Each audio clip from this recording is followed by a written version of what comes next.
Watch me go from this to this using the RevAir hair dryer on my natural hair. In this video, I'm going to show you how to use the RevAir hair dryer on yourself or someone else. I'm going to give you some information, tips, and things to know about when using the RevAir hair dryer. Make sure you stay to the end because I'll be sharing with you the one thing that really sets the RevAir hair dryer apart from its competitors and why it's worth every penny. Now let's get right into the video. Now, your setup is going to look something like this. Before you get started, you're going to want to make sure your hair is thoroughly clean, as you cannot have any oils in your hair when you start using the RevAir hair dryer. RevAir gives specific instructions that they recommend having no oils in your hair. I'd recommend a clarifying shampoo if you have product buildup or if you are just coming out of a long-term protective style.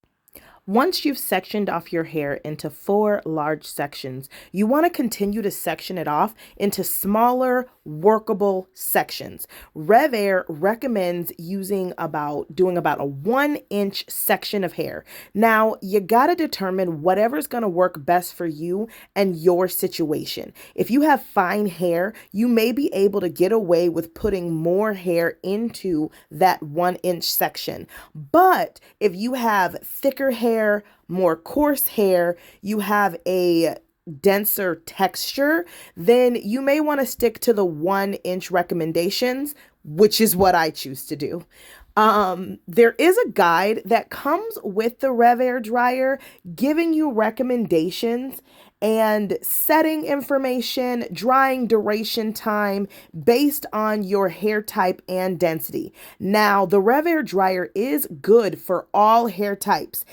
Yes, sis, that means you with the 4C hair. You can get in on this too, girl. This will work for your hair, and it is not at all damaging to your texture or your curl pattern. Not to mention, you get full control over the heat settings. There are 3 heat settings on the RevAir dryer. There is low heat indicated by 1 line, no heat indicated by the circle, and high heat indicated by the 2 lines on the wand. It is a simple button. You just push in the direction where you want it to go. On top of that, there are 7 speed or suction settings to choose from. 1 being the lowest speed and suction, 7 being the highest speed and suction, located right on the base unit of the dryer. And remember, you can reference that guide for information and recommendations based on your hair texture and your hair density. If you're getting value out of this video so far, make sure you smash that like button and let me know in the comments. Are you thinking about buying this dryer or do you already have it? I'm so curious. Now that you have your settings all taken care of, it's time for you to insert your hair into the wand, and you want to do this close to the scalp, not directly on it, just about a 1/4 of an inch to a 1/2 inch away. If done correctly, you won't feel any heat directly to your scalp. It's definitely an arm workout, so make sure you eat your Wheaties in the morning. But the benefit to this is you have the ability to use it on small children. You can use it on toddlers, and with the proper supervision, they could even use it on themselves.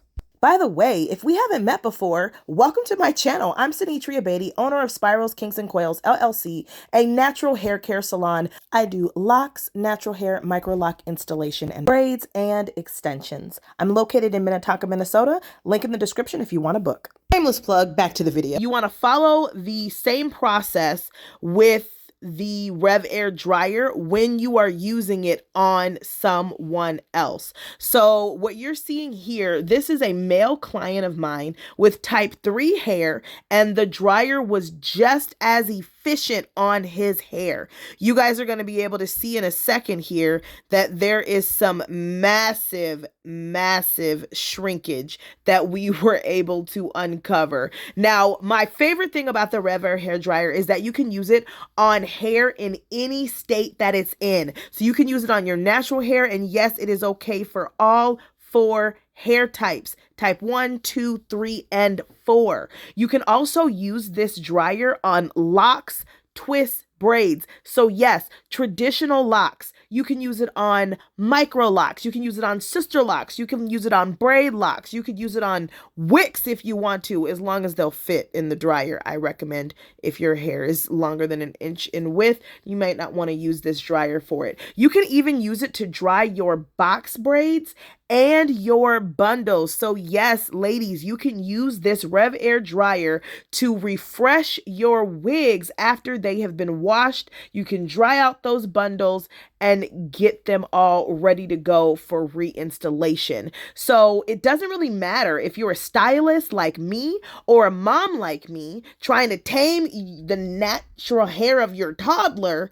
This dryer is worth the money. So if you know what you're doing with natural hair, if you don't know what you're doing, you're looking to dive into it, this is definitely a tool you should have in your repertoire. Now, if you're wondering about what comes with your purchase when you happen to get this RevAir dryer, then you want to check out my unboxing video where I go into even more detail about the different parts, tools, costs, and shipping time for this item. Make sure you hit that subscribe button for more natural hair tips and tricks for fast hair growth. All my content is beginner friendly and ideal for new, transitioning, and aspiring naturals, parents or foster parents who need tips on how to maintain, understand, and manage natural hair. It's even good for cosmetologists who are looking to expand their clientele. So as always, you guys, you stay blessed and I will catch you in the next video.